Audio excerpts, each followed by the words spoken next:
We are all children of this universe, not just Earth or Mars or this system, but the whole grand fireworks. And if we are interested in Mars at all, it is only because we wonder over our past and wonder terribly about our possible future. The Interplanetary Podcast, the exploration of space for the benefit of all humankind. Your hosts in England and Canada, Matt Russell and Jake Robbins.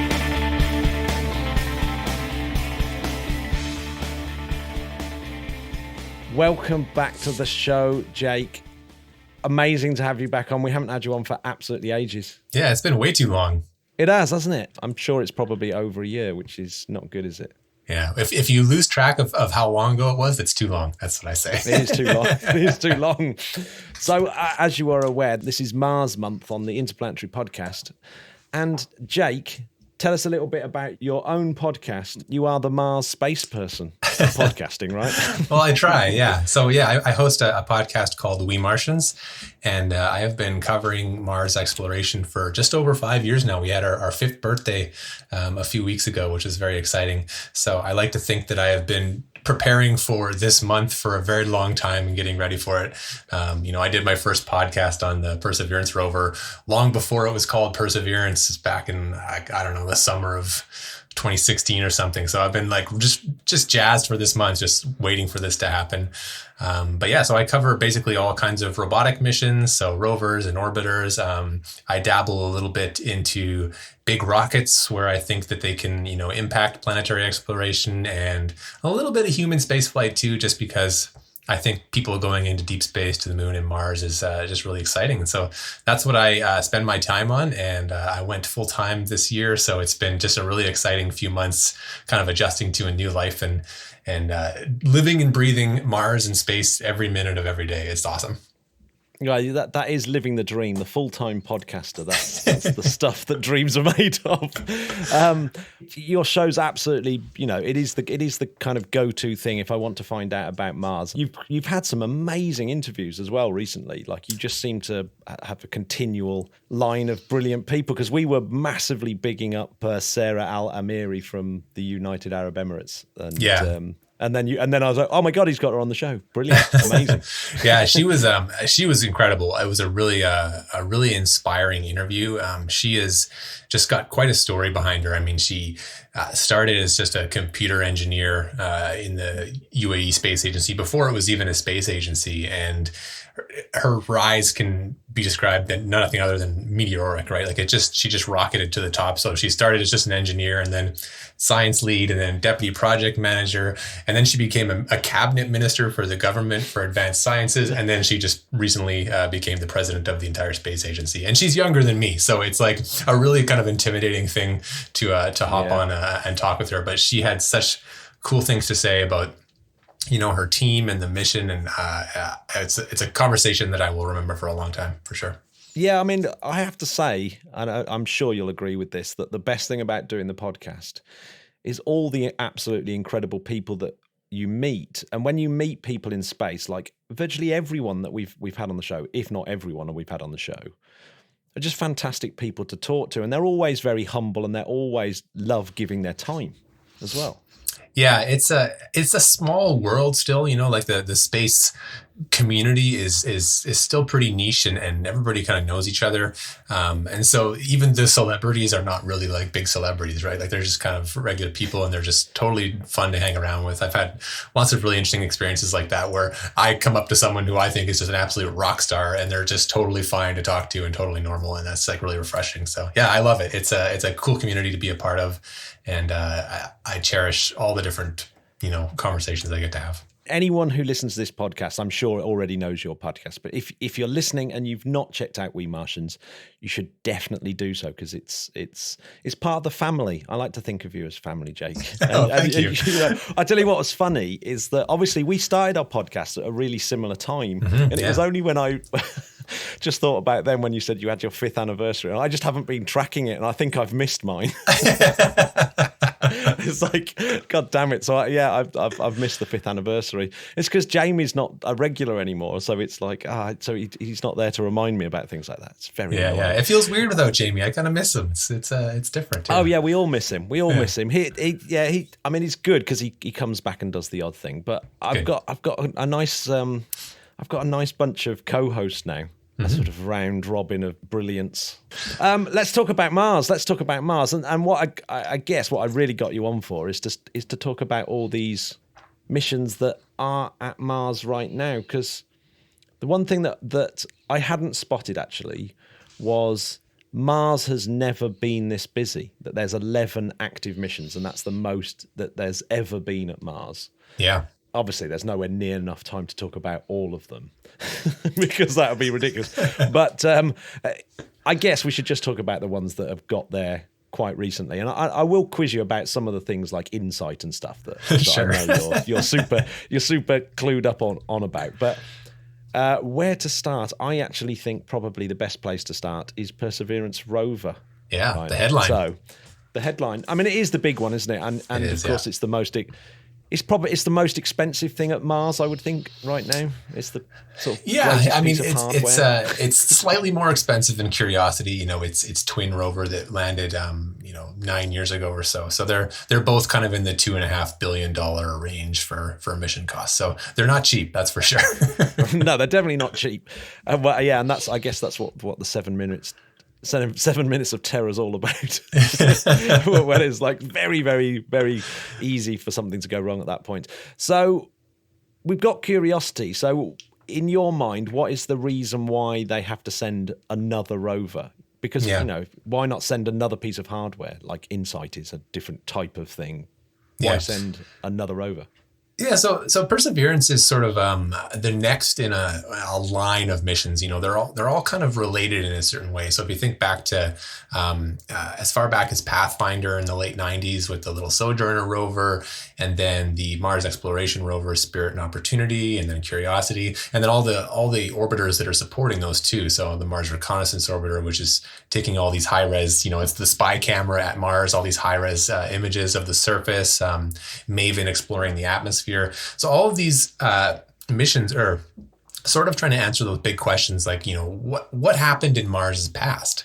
Because at some point in the far past, Mars and Earth were not that different. And they took two different, roads. There's a fork in the road, and Earth went down this path where it was wet and warm and life and very luscious, the world we know today. And Mars kind of died and turned cold and dry.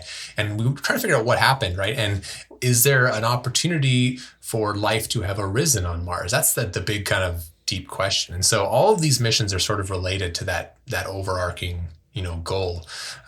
Early in Mars' exploration history at NASA, they were kind of following this strategy of follow the water. And they're like, let's see if we can find where the water was on Mars. And that might teach us something. In Spirit and Opportunity sort of, established that. They confirmed, yes, there was water on Mars. Sometimes it was flowing. Sometimes it was standing still. This could be a place where life would be. So then Curiosity sort of iterates on that. And they said, okay, well, if we know there's water, is there signs of habitable environments? We need more than just water to exist. Like, are there places on Mars where life could live? And so Jezero Crater was chosen as the destination to explore that. And Curiosity seems to have confirmed that. Like, yes, there was all these different aqueous environments where life could exist. And then Perseverance is the next step again, where it's saying, okay, we know there's water. We know that water created a habitable environment. Let's see if we can find the leftover traces of what life might have left. So that's kind of how science works, and that's kind of how these missions work. You kind of build one idea at a time, incrementally stepping forward down towards the answers to your question. So that's kind of why we needed Perseverance. The Jezero Crater, where it landed, is similar to Jezero Crater in that, it's this place where there was standing water at some point, and so they're just kind of trying to iterate and go forward and see what else they can learn. So the instruments are all upgraded, based on what we learned from Curiosity, and the rover's got some tweaks on it to make it last a little longer and be a little more productive. And that's kind of what we're hoping happens. Looking at Jezero crater from like the aerial pictures, it seems almost blatantly obvious that it's a water feature, right? It just looks like water's poured down and it's created that kind of flowery basin. Yeah, it's a stunning sight, honestly. Like, and it's interesting because we didn't really. The Jezero Crater, the obviousness that you say, like, it didn't really become apparent to us until sort of the late 2010s. You know, the Mars Reconnaissance Orbiter arrived in 2006, I think, is when it launched or landed or whatever. And we started, you know, getting these really high resolution pictures. And by the time we sort of spotted Jezero and started exploring it, going like, hey, wait, this is a pretty great place, Curiosity was sort of already on its way. It had its site picked and it was good to go. So we had to kind of park it and learn what we could over the last 10 years. But once Perseverance landing site selection came up, you know, Jezero became a candidate, and it wasn't super close, I'll be honest. Like, Jezero was pretty much the shoe-in for a long time. And I'm sure that some of the people that were advocating for the other sites would be up in arms at me for saying that. But Jezero is just like such a really, like you said, it's so obvious. There's just this magnificent delta feature. It's like it's the mouth of the Mississippi River without the Gulf of Mexico there. It's just this huge spread of sediments bringing all these rocks from all over this massive watershed into this one place. And it's the exact kind of situation you would expect to be looking for life. And it's just super exciting that we're finally there and looking at it. Yeah, I mean, is there a reason why it's the sort of place you would look for life? Is that similar on Earth? Do you get environments like that, river deltas? Are they particularly teeming with life then? Yeah, absolutely. You get this slowing environment, so that, you know, the river would flow out, and then as it spreads into the delta, it slows down, and so sediments will settle to the bottom, and that's what kind of creates that deltaic formation. You know, that's what builds up the sediments, and you can trap signs of life inside of that, right? So if there was fossils in the water or fossils in the rocks, it gets covered up by these sediments and preserved. And so it's a really great place to sort of, you know, dig down and look what was underneath and see what happens. So on Earth, yes, deltas are great places to look for microorganisms and signs of life and all those kinds of things. And so that's why it's so exciting to see this massive feature on Mars. Yeah, so the big difference, I suppose, between Percy and Curiosity is that Percy's going to be coring samples rather than trying to sort it out themselves. So how on earth does that work? And how long are we going to have to wait for the results? It is a long time, I will fully admit. The timeline leaves some things to be desired. But so if you think about Curiosity had a drill, but it's kind of like a percussive grinding drill. So it just like, you know, bores a hole and creates a bunch of fines, you know, these sort of like drill tailings, and then picks them up. And then Curiosity has a little lab inside of it. So it kind of ingests the sample, and then they blast it with x-rays, and they bake it, and they hit it with spectrographs and do all this kind of stuff and trying to figure out what was there right on site. Perseverance, like you said, has this coring drill, and it's part of this sample acquisition program. It's honestly one of the most complex and intricate and amazing instruments ever created and sent to another planet. It's this huge system. It's got 2 robotic arms. It's got these bit carousels and all these kind of things it has to do. So it drills a core. It pulls out. It's kind of like the size of maybe like a marker, like a Sharpie or something. That's kind of the size of and shape of the rock that it'll pull out. And then it ingests that sample into the system, and it puts it in a little tube, and it seals it hermetically, and then they label it, and then they kind of save it. And so the rover is going to be kind of going along a path and picking up all these different samples.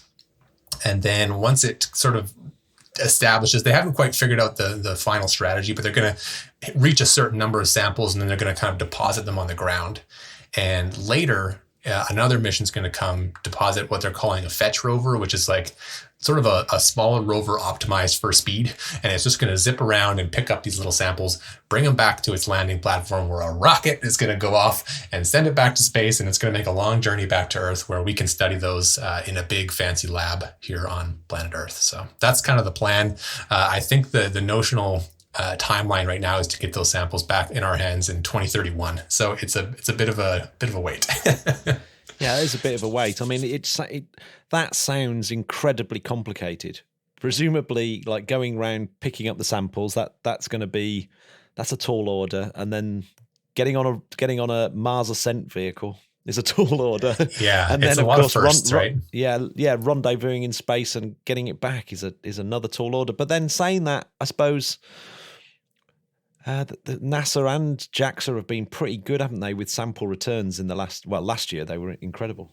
Yeah, JAXA's great at it. They've been doing a couple different asteroid missions, and then NASA has the OSIRIS-REx mission now that's retrieved samples and it's on its way back. So that's great to see. This one is just an order of magnitude more complex, though, because you're on the surface of a body with gravity, right? Like with the asteroid Bennu, you sort of just kind of collide with it and scoop it up and then fly away, and it's a lot simpler than what Perseverance is trying to do. So it is going to be a very complex, very risky endeavor, to be sure. A lot of the meetings that I've been sitting in on, kind of listening to them plan this out, have mostly by now just been focusing on how do we organize as an organization, right? Because this is an international mission. You guys over there in the UK are helping out quite a bit. Airbus has the contract for the Fetch rover and the Earth Return Orbiter. So ESA is sort of managing a bunch of stuff like that, and NASA's got to do it, and they have to coordinate and talk to each other and all these different program offices all over the planet. Just trying to get themselves into a rhythm where they can, not make mistakes and not take forever to build it. That's just been a big challenge. But then, like you said, like getting a rover, we have to go land in the same place that we already landed. So we need really accurate targeting to get the rover to the surface. You need, this Fetch rover is technology we haven't really built before. We haven't built a rover optimized for speed. They've been optimized for science. So this is a new thing. No one's ever launched a rocket from the surface of Mars before. And Northrop Grumman just got the contract to build that this last week. And so we're going to see what that looks like. I have no idea what kind of rocket that's going to look like. It's going to be very different from what we're used to here on Earth. And yeah, lots of fun stuff. Like I said, rendezvous in space around Mars, and then transferring samples from one spacecraft to another, and then the return journey from Mars. We've never done that. So there's just like all sorts of crazy stuff happening. Yeah, I mean, I suppose that the most similar mission in recent years has been the Chang'e 5, hasn't it, really? That's on going to the moon and landing, taking back off with some samples. I mean, but it doesn't have the Fetch rover bit in it, and it's at the moon. It's obviously orders and orders of magnitude. Yeah, that one happened a lot faster. Yeah, man, did it? I couldn't believe it. It was all in Christmas week, wasn't it? Yeah, it was very quick. Yeah. The thinking behind it is, no matter how great a piece of technology they get to land on Mars, you can't substitute for a big laboratory and human beings working on it, right? Yeah, and that's like samples from Mars, pristine samples. So not like the meteorites we have today, but pristine samples that you've collected on Mars they're kind of considered the holy grail of planetary science right now. NASA has been using this report called the Decadal Survey to sort of guide its science objectives. This is a study that comes out once every 10 years, and it's basically all the scientists get together and they say, these are the biggest questions we have. These are the priorities for what we want to explore. It's sort of like a community consensus of where we should go next, right? They've done 2 of these reports. We're just at the end of the second one. They're building the third one right now. So, for the last 20 years, we've had these decadal surveys. And since before decadal surveys, even the very first report was like, we need to get samples from Mars. Like this needs to be the top priority. And that's how long they've kind of been chewing at this to get it going. Like you said, you can use facilities on Earth that you can't take to Mars. Everything we do right now on Mars has to fit into a little rover shape. And so that really confines what you can do. You can have massive, massive labs on Earth that do all sorts of crazy stuff. You can upgrade those instruments over time. We've been studying Apollo samples, for example, for 50 years. We're still studying them. They went and picked those up in the 1960s and 70s, and they're still, unpacking new samples that they haven't touched for those 50 years and said, hey, well, since that time, we've invented this new instrument that does a lot of cool stuff. And now we get to study it again all over with these new features. And so they just keep giving, right? And Apollo samples have transformed planetary science. We use the baselines that we've learned from those to, build on all sorts of science across Mars and Mercury and, Jupiter, all these kind of places. We've learned these things. And now being able to have that third sample, so we'd have Earth, we'd have the moon, and we'd have Mars, will just reinforce that science even better. Like it's going to transform everything we know about Mars and the rest of the solar system, to be honest. Yeah, I mean, it's kind of a no-brainer. It's almost a bit of a mystery why we haven't really it's been a kind of a bigger push for it before, really. Yeah, well, like I said, the scientists have always wanted it, but there's been probably a bit of a technology barrier. There's been a funding barrier, but it's just taken this long to finally get all the pieces to line up, because it's not just as simple as one person deciding, okay, it's time to go, right? Because you have to get everyone on board. I mean, even NASA couldn't even pull it off themselves. They had to get help from ESA in order to, fill the funding gap and make sure that this wasn't some $10 billion boondoggle, right? They had to figure out how to get help with it and make sure that everyone's sort of got a stake in it. And then the more people you add to the team, the more difficult it is to make decisions, right? Because ESA may want to do it this way, and then NASA may want to do it that way. And it's tough. It's a challenging project. I do not envy the managers of that project trying to get it to go. Well, yeah, I mean, because from what I last read, and I don't know whether this is up to date, that the kind of mission profile for collecting the stuff isn't really sort of fully sorted yet. It's not like exactly what it's going to look like. Someone couldn't draw out the architecture of the plan yet.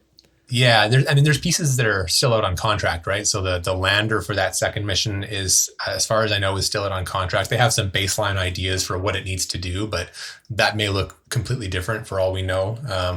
The rocket was just they awarded the contract, like I said, last week. So that's going to start coming together. I know ESA has some plans for the Earth Return Orbiter, and that contract just went out as well. So the whole project just went into what they call Phase A. So they just kind of officially moved it from an idea to a real project.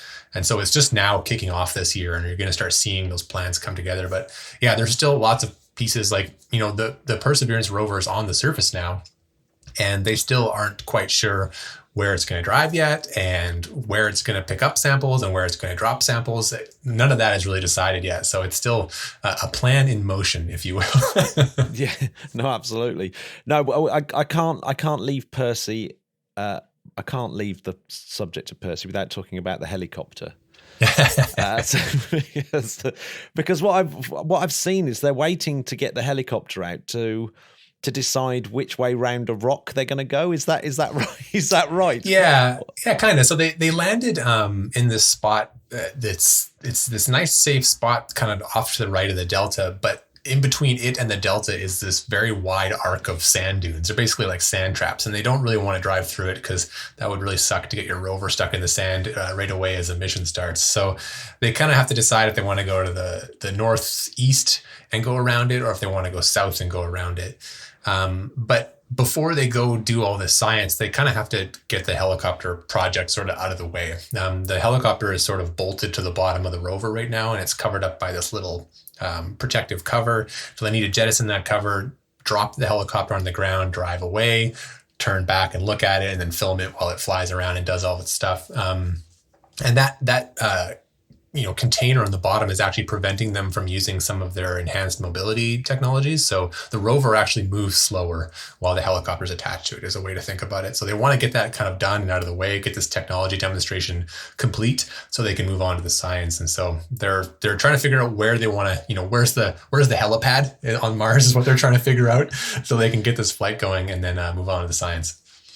Oh my God, that's going to be even better than the landing video, which was amazing, by the way. I mean, I literally cannot believe how good the landing videos were. Looking back up. I mean, that was just insane. But it's not going to be as cool as Percy videoing a helicopter on Mars, right? That's just going to look nuts. Yeah, I mean, the footage is just nonstop this year for sure. The EDL was incredible, and this helicopter stuff is going to be off the charts because you're going to get both viewpoints, right? You're going to have the rover is going to be filming the helicopter flying, and the helicopter is going to be filming the rover on the ground. We're going to have like a drone shot of the rover, which the best we have of like Curiosity and Perseverance are just the selfies. So, turning the camera to look back on itself. And so you get this sort of weird fisheye lens thing, and it's all kind of wonky angles, and they're lovely photos, but it's not the same as having, 30 feet off the ground or whatever it's going to be to see that rover in its environment. It's just going to be unbelievable. To me, that's the only measure of success for this technology demonstration. Get a picture of the rover on the ground, and a picture of the helicopter in the air, and 2 green check marks. This is a success. So we're happy with this. Yeah. Oh my God, yeah. I mean, will they actually use some of the aerial photography to route Perseverance to where it's got to go next, or if they do that, will that really be a sort of massive green tick for the mission? Yeah, well, I mean, they're playing their cards close to their chest right now. It's important to remember that this is sort of a bolt on to the mission, so that the technology demonstration of the helicopter has no effect on whether the Perseverance mission was successful or not. And so the rover is completely designed to be able to do everything without help from the helicopter, right? You can't depend on that. If the helicopter does one flight and then crashes, and okay, great, we learned some stuff and they move on. If it keeps working and it keeps flying, I can't imagine they wouldn't try to use it to sort of enhance what they're already doing with the rover. That's sort of the point of this, is to see if we can develop this technology that will guide us for future missions. You know, maybe every rover to Mars in the future always has an accompanying helicopter to do the scout mission for, you know, to look around and do reconnaissance and really help it decide where it needs to go. Maybe that becomes standard practice. We have to prove the technology out. So I think that if the helicopter keeps flying and it doesn't break and it doesn't crash, I can't imagine they wouldn't try and use it to you know, practice that operational bit for as long as it keeps working. I don't expect it'll last forever. It probably won't last a winter. That's kind of the hard cap, I imagine, is that the helicopter won't survive a winter, but who knows? Maybe it'll fly for a few months and do some cool stuff. Yeah, when it flies, that's going to be absolutely epic. I've got one last thing before we move on to off Perseverance, and that is, every time I sort of do a little bit of research around Mars and Mars landers, I always come across a chap called Giorgio Bianchiardi, who often writes about. His main paper was a paper that he wrote about the label release experiments from the Viking lander, and how basically they did have robust evidence for life. Now, what's your take on that? Because and the other part of that question is the type of analysis that Viking was able to do doesn't seem to have been done again on Mars, and I'm not quite sure why. Do you know? Yeah. Well, so I mean, I would just couch my statements in the fact that I am not a scientist, so I'm not an astrobiologist. Yeah. I don't know, you know, I don't really have the right skill set to be able to look at the data and make my own sort of. I know, but you know what? Podcasters are very good at having the more zoomed out view, making stuff, right? Yeah. So the impressions I get is that there is a scientific consensus that those results are inconclusive. So there are some people who are still advocating that no, this is conclusive. They had two different Viking landers on two different spots of Mars, and they both did the experiment. And in one sense, they both kind of came to the same conclusion, and then another one they came to different conclusions. And they repeated the experiment, and sometimes it replicated the result, and sometimes it didn't. So it's like a little wishy-washy on sort of what the results are. The impression I get from talking to people on that is that the Viking mission was just incredibly ambitious. We probably bit off more than we can chew, with the questions we were trying to answer. And I think that's reflected in the path that the Mars exploration program took after that, right? They kind of stood back and said, okay, well, let's take it slower. Let's find the water. Let's find the environments where we think life could be, and let's really do it right. Whereas Viking was like the first lander, and we're going to go and look for the microbes right away, like first thing. And it was just like, it's a bit much, it's like, it's like deciding you want to learn how to paint and starting with the Mona Lisa, right? So it's just like, it's maybe a bit much. So that's kind of what I get from that. And so the way that the rovers now are kind of approaching that question is building up a much broader, data set, a much broader body of work in the science that can support one of those claims in the future. So if the Perseverance rover finds something really interesting and maybe can, start to answer those questions the way we wanted Viking to do, they're going to be able to look back on a tremendous amount of papers from a tremendous amount of people to either support or reject those conclusions, right? And I think that's going to be a much more robust way to do science rather than just nailing it on the first try, very first lander, first experiment, boom, we found life and we think it's perfect, right? So Done. That's kind of how I think about it. Yeah, that is really interesting. That is actually really, really interesting. And yes, I really get that story of building up robust evidence rather than like the flash in the pan evidence that then you go, oh, maybe it isn't. So yeah, it's slowly catchy monkey, isn't it? But I guess that the tantalizing chance that there is life on Mars is why we have 11 missions at Mars and only one at Venus. It's because you'd think Venus is a pretty interesting place, but it's not as interesting as Mars. Yeah. And well, part of that is, because Mars is a very interesting place. And part of it is also just a conscious decision to try exploration a different way. They sort of realized early in what, the modern Mars exploration program at NASA, which kind of started about 20 years ago, call it. They sort of had that realization that we will be much more productive if we do a lot of missions rather than one. And they're all kind of supporting each other. And so very much today, these missions all interconnect. I mean, Perseverance is exploring a place because Curiosity informed them where to go. It's relaying data up through Odyssey and Mars Reconnaissance Orbiter and the Trace Gas Orbiter and MAVEN. All these orbiters are supporting it. When these scientists do, work on the Rover data set, they're ground truthing orbital data and comparing them and making them interlock, and that kind of, like I said, it supports or rejects different conclusions. And so having all these different instruments and all these different missions all operating at the same time, it exponentially increases the science output. And so that is sort of something they've consciously tried with Mars. That was a design decision in how they do this. Like, let's go every launch window and send something so that we can, be better. And other agencies, ESA especially, have sort of, hopped onto that and said, well, hey, we can, all of NASA's data is public. Let's also send our missions there and we can all support each other and be even more productive. So Venus doesn't quite have that. Like you said, only one mission over there right now.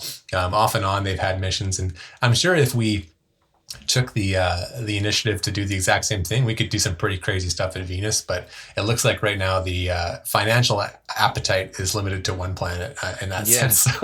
No, absolutely. So actually, it brings me nicely onto the other two missions that recently got to Mars, and that's Tianwen-1, which is Chinese. And I'm going to ask a question. Really, is with that, all that sort of scientific knowledge in mind, where you're trying to have lots and lots of missions that interlink like a big jigsaw puzzle.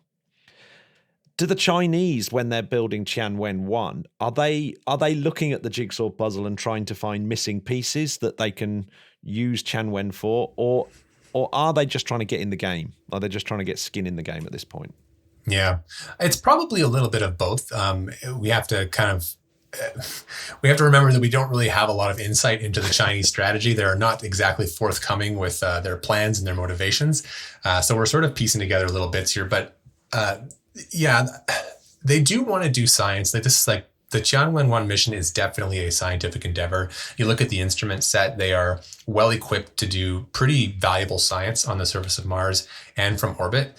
But they also are trying to build capability.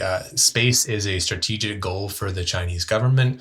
It allows them to exercise that soft power and prove to the world that they are a capable nation, that they can do amazing things, and that, the way they do things in China is the right way to do it. Look what we can accomplish together under the Chinese way, right? And so it's kind of a little bit of both. So you'll see that a lot with the Tianwen sort of strategy, is that they're in some senses duplicating work, right? Because there's a lot of data available right now to, say, find a landing spot, but they are using their own orbiter there now to scout that a little better, right? They want to kind of do it themselves. And part of that is just practice. We need to learn how to send an orbiter somewhere and take pictures of it and look at the pictures and study it and pick a landing site all by ourselves so that we have that capability, right? So that's kind of what you have to piece together when you're unpacking the Tianwen-1 mission, is like, where is it just science driven, and where is it strategically driven? It's a difficult one to unpack with them, for sure. Yeah. Well, when are we expecting the rover to try and deploy? And do you know what's the actual architecture of how that actually gets down to the ground? Because I know precious little about it. Yeah, they're targeting May, June, I think, for the landing of the rover. So it's a very similar architecture to the Viking missions, actually. So they, the rover and the orbiter are locked together as one spacecraft right now. They've put itself into orbit and it's just doing scouting. So they have a high resolution camera on the orbiter, and they're taking pictures of their landing site and trying to figure out how they want to approach it. And then once they are ready to land, they will separate. They have an entry capsule just like any other lander would have. So they go through the atmosphere, there's a parachute, and then it's got a landing platform with jets, so, with rockets on it. And they're going to kind of come down.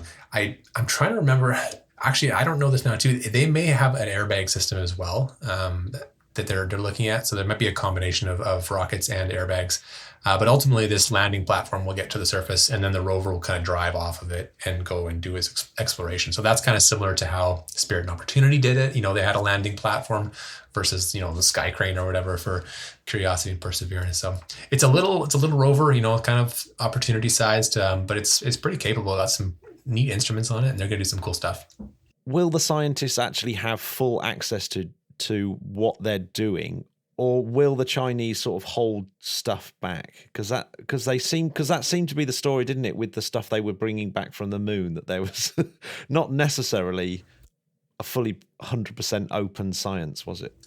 Yeah, it's certainly not a NASA level where the images are just streamed directly to the internet when they're downloaded. That is, we're kind of spoiled from NASA for that. The Chinese Space Agency does not do that. We don't really know the science strategy for Tianwen-1 yet.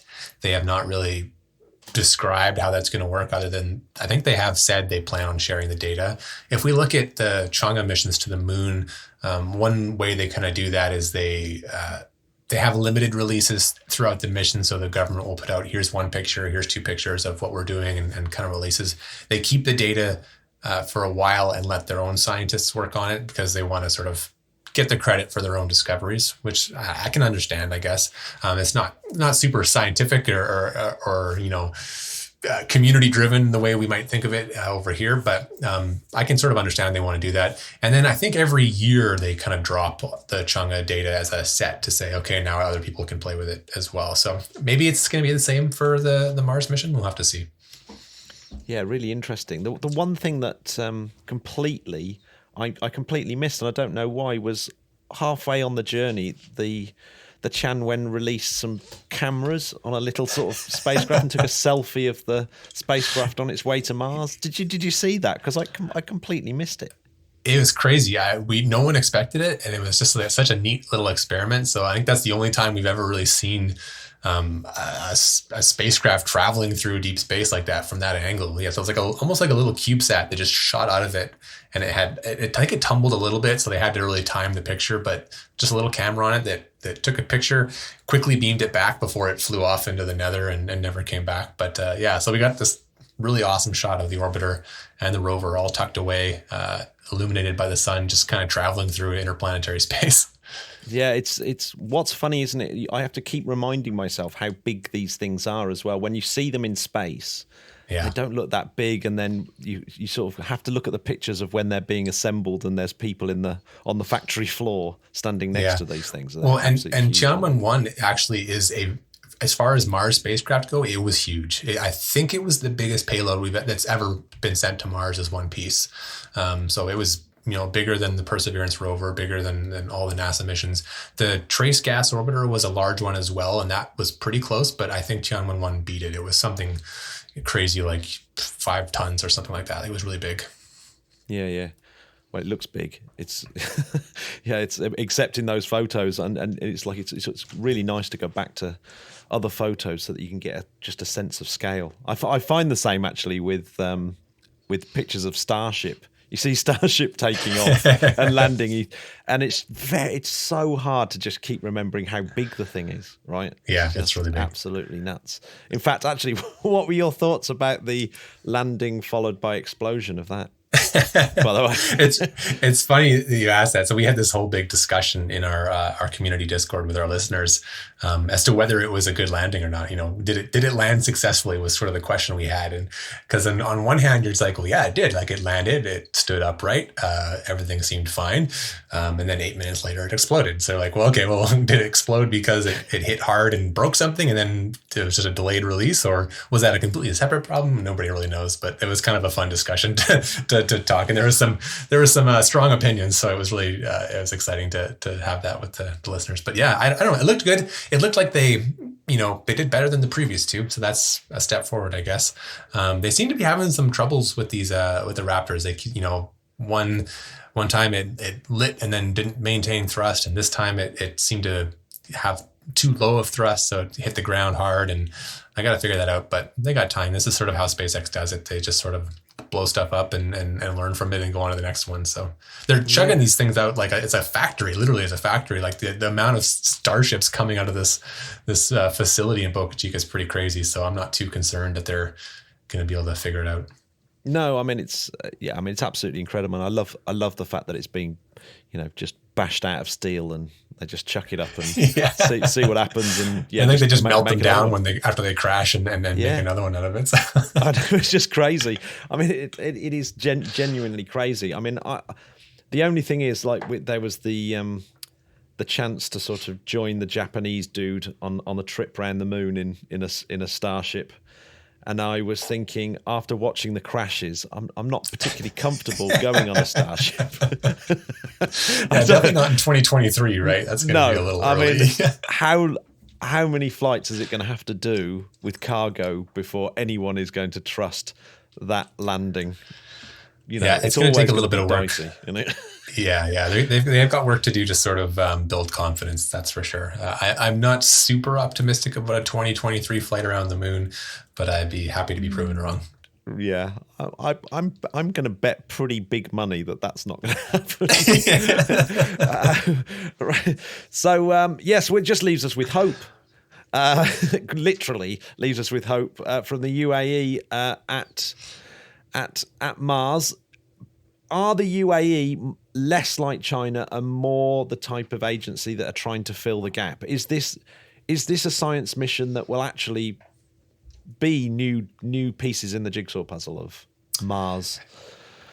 Yeah, well, the answer to that is both yes and no, surprisingly. So the number one priority for the UAE in this whole project is to diversify their workforce. So that is the number one priority. This is a pretty new country. They're celebrating their 50th birthday of independence when they kicked you guys out and said we're on our own now.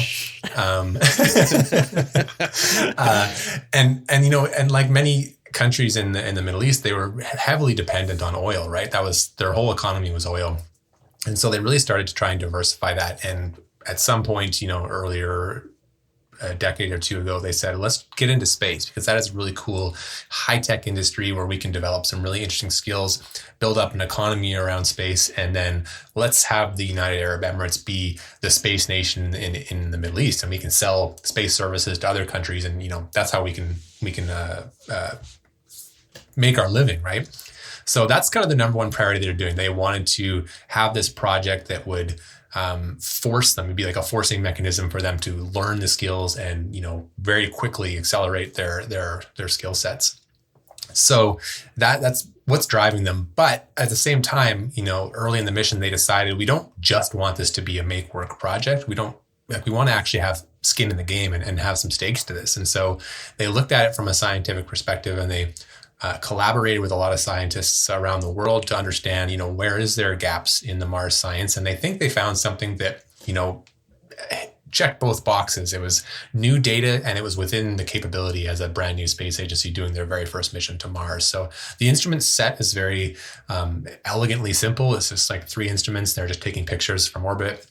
They're in this really fascinating orbit where it's elliptical, so they have kind of one part of the orbit that's close to Mars and one part of it that's far away. The whole orbit takes 2 1/4 days to go around Mars, so it's quite big. And what that means is that every time they come close to it, Mars has turned 1/4 from the last time. So every 4 orbits, they get a complete picture of Mars from the close side and from the far side. So they get this really holistic view of the planet. They're studying the weather, so they're able to sort of understand the atmosphere and what's going on with the wind and the temperature and the pressure and all those kinds of things. So it's going to be useful data, especially when it's going to be paired with other instruments. Looking at it with MAVEN or with the climate orbiter, the climate instruments on the other orbiters. Combining all those data sets will make some pretty cool results. I think it's going to be good. Yeah. So have I got this right? Because my understanding of reading that orbit was, because Hope isn't acting as a data relay, but like virtually all the other satellites on that are at Mars also have to act as data relays for the landers that are on the ground. But because Hope doesn't, it can have a much higher orbit, and that's the gap that it's found. It can sort of look at like an actual zoomed out view of the planet, where it can take in the whole atmosphere of what's happening there and then as the whole system, and then combine that with Maven's more zoomed in view of the atmosphere. Have I got that right? That's a good way to think of it. Yeah, they are in a very high orbit. So, I think at the lowest point is still something like 20,000 kilometers above the surface. It's not close at all. So the relay capability would not be very good. And they didn't bother even putting the relay antenna. Like NASA has a specific kind of antenna that they use on their orbiters, and they gave one to ESA for the trace gas orbiter. Said, hey, put this on your orbiter so that it can relay for us, right? I think they did the same. Well, maybe not with Mars Express, but definitely with Trace Gas Orbiter, they gave him the specific type of antenna. But Hope doesn't have that. So it's just its own mission. It survives on its own, does its own science, and sends that back to Earth. So where are we at next? So when the Europeans finally get our act together and send ExoMars 2022 and get the Jamie Franklin rover on the ground, or is it? I think it's Jamie Franklin rover. I can't remember. Will that help? Will that be? Is that a missing piece? Is that like genuinely actually, because of its delay, problematic for other missions in terms of the place that it holds, or is it not that important in terms of a bigger picture? It's just more of a pity for that singular mission. No, the Rosalind Franklin is a very capable rover as well. I'm actually quite excited for some of the instruments that it has. It has a really impressive drill on it. This thing can go down 2 meters into the soil to go deep. And the Martian subsurface is becoming more and more a place that we really need to start focusing on. More and more studies are concluding that going underground on Mars is where we're going to learn the next big thing. And so short of driving the rover into a lava tube, which is a mission concept that people are considering very seriously right now, drilling 2 meters in the surface is going to be awesome. The ExoMars rover has a great instrument called MoMA, which is going to be just crucial for doing the same thing that Perseverance is doing, looking for signs of life. And so I think it's going to be doing a lot of really good science. I'm very excited for it to get there. I was really, really disappointed when it couldn't fly last year with the rest of them and join the fleet, although I'm sure that my mental health is better having to follow 3 missions instead of 4, because I don't know if I would have had capacity for it last month, but that's a different story. No, it's going to be a good rover. I'm excited for it, and I think it will absolutely contribute to the science. Yeah, it's such a pity. It is such a pity that it didn't go, but you're absolutely right. I mean, bear in mind, that's going to be a very, very stressful landing, right? Being that only the Americans have done it, and we're still waiting for someone other than the Americans to land on Mars. That would have been it. That would have been it, isn't it? And of course, now that there's a chance that the Chinese might beat the Europeans now. It's definitely, it's likely at this point. Yeah, it's likely, isn't it? God damn it. Provided nothing goes wrong with it. But it is going to be a stressful landing. Both ESA and Roscosmos, which is the space agency you're partnering with to build the landing platform, right? So that's actually where the crucial part is. The rover doesn't land. The rover just rides along on this landing platform, the Kazachok landing platform, which is built by Roscosmos. And they haven't had an easy time of landing on Mars either. The 2 space agencies together are both struggling with that. So it's going to be a tense time. Yeah, and I'm looking forward to it, but I'm also kind of dreading. Yeah, the Russia and Mars is pretty depressing, isn't it, when you look at the amount of missions that they've fired out that didn't quite work, did they? I mean, that we could make the UK successfully landing if Perseverance turned round and just opened up that last solar panel for Beagle. If it started working, then the UK would have managed it. That's true. Do you think we could have a petition to get Percy to? Because it's close, isn't it? Perseverance is actually pretty close to where Beagle landed, as far as I know. I'm trying to remember it's in the where right Beagle sort of area. Yeah, I don't have a map in front of me where Beagle was, but even if it's close in the right area, I don't think it's close within mission driving distance. So good luck. I would love to see you try, but I don't know if you'll be able to convince NASA to do it. It's still, I think, the most depressing thing on Mars is the fact that that's just one last solar panel covering up the antenna, right? Oh, no, it's just too horrible. It's brutal. Yeah, it is brutal, but Mars is brutal, I suppose, isn't it? It is, yeah. So we just got to, China landing their rover is going to be a big one, isn't it? So there's so many. You've basically chosen a really good year, haven't you, to go full time. Mars is. Yeah, I kind of needed the time, to be honest. Yeah, Mars couldn't be busier, could it? You got helicopters, landings, science. I mean, it's quite. Is it possible that we might get a really good signal that yes, we've got a very good signal that there was previous life or actual biological life, or do you think we're going to have to wait a long time for like a definitive answer on that? Well, I mean, that's the $1 million question, right? I don't think Perseverance will find life itself. That's not really in the cards. It doesn't quite have the instrument set for that, but it is, absolutely possible that it could find, evidence that at one point far in Mars's past, something was there. And that, I mean, it's hard to overstate how groundbreaking that would be and how fundamentally, world changing that discovery would be. But it's certainly possible. And that's what they're trying, right? They're trying to answer that question. And it's sometimes difficult to think about, but the proper scientific way is to remember that whether you answer it or not, that's good data and you learn something. And so it's like, it's kind of a win either way, right? If we find it, awesome. If we don't find it, that's kind of awesome too, because then we know a little more, right? Yeah. I mean, how do you think it would look like? Say if this year Perseverance or, the combined 11, the combined 11 active missions, there was something in the data that revealed that, yes, there had absolutely, without question, been life on Mars at some point. How would that look like if that was to happen in the next few years? Do what's the most likely place for that to come from?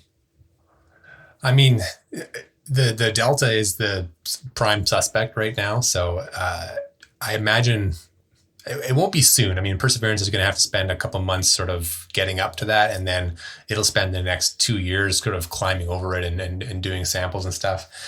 Even if the rover itself finds something that looks promising, this is the kind of discovery that will have to go through endless rounds of scrutiny and reevaluation and new perspectives. Like, you're going to have 1,000 scientists look at this and poke holes in it and try and prove it wrong, which means it's not going to be quick, and it shouldn't be quick. It should be like a very difficult process. One that probably, like, being totally honest, even if they find a promising thing, in situ on the ground, they're going to wait for that sample to come back to Earth and really, chew holes with it. So I don't expect Perseverance to conclude that within the next 10 years, but it certainly could put us on the path to doing that, right? And maybe that means that we need to send another mission there with new instruments to follow up with those investigations and build on that and go, okay, well, we found something that looks like this. We think it might be life, but the only way we can confirm it is if we had this instrument. Another mission is off to the surface there to try and, take that new instrument there and confirm it. So it's a difficult process. Science, the speed of science sucks sometimes. It's really, it's not very fast. So this reminds me, we just had a podcast with an Irish journalist, Leo Enright, who's amazing. He was a really awesome guy. And he had this great quote where he says he likes flyby missions, like New Horizons at Pluto. He says, because flybys are science at the speed of journalism. Which is because it just happens and you got to, and then that's it, right? But these surface missions are not at the speed of journalism. So I'm parking down for the long haul for the next few years to sort of follow that story. Yeah, I mean, so, like some of these scientific papers, because they come thick and fast, don't they? Some of them don't get noticed by your sort of big journalists. For a few months, I've noticed that, where it's like, oh my god, this is an amazing story, and then you go to the paper and it was published like 5 months before. It took them ages to spot it, and it cites like 10 other papers that were published over the previous 2 years, and they were all leading up to this conclusion. You can't keep any secrets in science. It's pretty easy to just sometimes they do like these embargoed releases where they have a press briefing where we're going to announce some new results, and this person is going to be, this scientist is going to be explaining what they found. You go, okay, you look up that scientist, you look at their last 5 papers, you know exactly what they're working on. So it's pretty easy to do. Yeah, I mean, I think I asked you this question the last time you were on. Is that experience of, it was Bill Clinton, wasn't it, with the Mars meteorite in the Rose Garden announcing that we found life on Mars?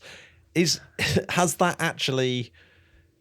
Do you think that's been a good thing in a way because people are less trigger happy with kind of that kind of evidence? Although saying that, the Venus clouds had a very similar feel to it for me. Yeah, they did. I mean, I'm sure that the science community learned some important lessons from the Mars meteorite in the 90s where, Bill Clinton said they'd found life on it. And then they're like, oh, actually, no, we didn't. The Venus one is a great example of sort of the process, right? Because, and they did a good job. So I was really impressed with the scientists that did that release because they sort of recognized that this is going to turn some heads. And so they went through as much scrutiny as they possibly could within their own circles. They had everyone kind of look at it and poke holes at it. And I think, that it passed all the peer reviews within a small community. And they said it's still going to turn heads. So then they said they're going to have a release. They partnered with journalists. So they actually went to 5 or 6 different journalists or however many it was and said, these are our results. Can you interpret these and write these in a way that the public is not going to misconstrue them? Because, they're very careful to say, we have not found life on Venus. We have found something that today we can only explain by life, and we don't know why it's there. That was the result, which is really inconclusive when you think about it. So they were very careful to release that. And I was actually very happy with that process, even though once it got out to the wider science community and then thousands and thousands of people are looking at it, it kind of quickly got figured out that it wasn't life, it was something else. And so we moved on from that. And that's exactly how the process has worked. And that's how I want it to work. So I don't expect that finding life on another world is ever going to be like that Bill Clinton press conference. I don't think it's ever going to happen that way. And if it does, I'm very skeptical. If a president is announcing it, I'm like, I don't think so, man. we'll see. No, that is weird. Yeah, I mean, it's weird that you should say that, but I think I totally agree with that. but that's almost awful. That's actually almost awful that you can't have that a president announcing it would mean that it's not proper science. It's terrible. Yeah. I don't know how I feel about that, but were you in a bit of a panic when they thought that they'd found life on Venus, just in case everyone went, Mars is old hat. Let's it's all about Venus. It's now all about Venus. No, I'm even though I love Mars and Mars is my beat, I'm a lover of all planetary science and I cheer every Venus discovery. It's amazing. So I love it. I love all the planets. What have you got coming up on the podcast? Have you got anything exciting coming up? Yeah. Well, we just kind of wrapped up our Mars arrivals coverage.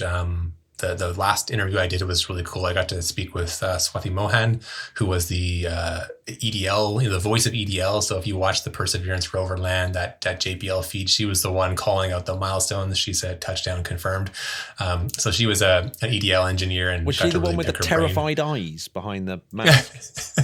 Yeah, she was a little nervous, I think. Oh my God.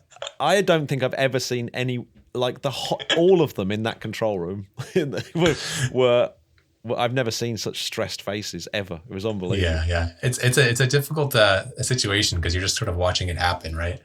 But yeah, no, she was an awesome interview. She's really, really cool. Got a great story and taught me all about sort of the precision landing technologies for Perseverance and kind of how it all works. So check out that interview if you want. Coming up is it's all going to be all science this month. So the Lunar and Planetary Science Conference is starting on the 15th of March, I think. And it's the biggest planetary science conference in the world. Last year's got canceled because of the pandemic. And so they've gone virtual this year. And I'm really excited to sort of unpack all the results. They're going to have early Perseverance results. They're going to have Curiosity results. Insight has got a big release coming, I'm hearing. So they're going to kind of release some new data about what the inside of Mars looks like, what the interior structure of Mars is starting to appear.